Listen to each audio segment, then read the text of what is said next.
प्रभात बच्चों, आज हम पाठ 15 भगवान को पत्र के प्रश्न उत्तर यहाँ पर करेंगे। तो लेट स्टार्ट।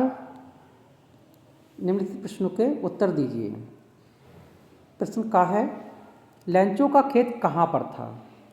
उत्तर है, लैंचो का खेत पहाड़ों से घिरी घाटी में था। घाटी किसे कहते हैं? घाटी जो होती है, दो पहाड़ों के बीच का जो गैप होता है उसे घाटी कहते हैं। तो जो लैंचो का खेत था वो उसी घाटी में था। प्रश्न खा, लैंचो की फसल का वर्णन कीजिए। उत्तर है, लैंचो की मक्के की फसल थी जो पूरी तरह तैयार हो चुकी थी। नेक्स्ट, गा, बारिश की बूंदें तेज होने के बाद क्या हुआ? तो उत्तर है आपका, बारिश की बूंदें तेज होने के बाद हवा के झोंके तेज होने लगे और ओले पड़ने लगे। यानी कि जो बारिश की बूंदें थी जब तेज हुई तो उसके साथ साथ हवा भी तेज होने लगी और ओले पड़ने लगे। प्रश्न ग, अन्न उपजाने वाले किसान भूखे क्यों रहते हैं?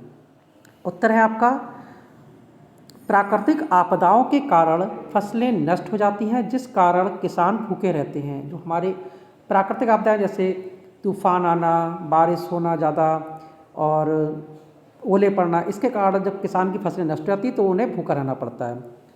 प्रश्न ड़ा, मुसीबत के वक्त आप किसे याद करते हैं? कारण बताइए। तो हम जब कुछ हमें मुसीबत होती है तो हम किसको याद करते हैं, इसका बताना है आपको।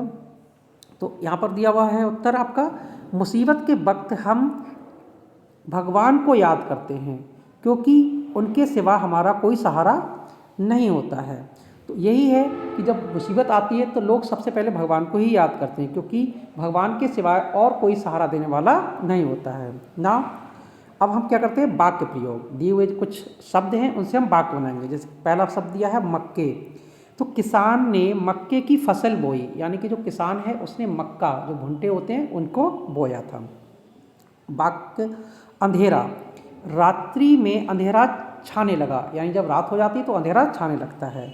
बंदोबस्त यानी इंतजाम करना, तो किसान रुपयों का बंदोबस्त करने लगा। यानी जब उसकी फसल नष्ट हो गई तो वो अपने लिए दोबारा फसल प्राप्त मतलब जो बोने के लिए उसने रुपयों का इंतजाम करने में लग गया वो।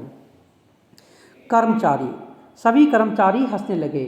यानी कि जो उसने लेटर भगवान को पोस्ट किया था उसे देखकर सारे कर्मचारी वहाँ पर हंसने लगे। आशा है कि आपको ये सारे क्वेश्चन आंसर समझ में आए होंगे। तो अब आपका दिन शुभ रहे।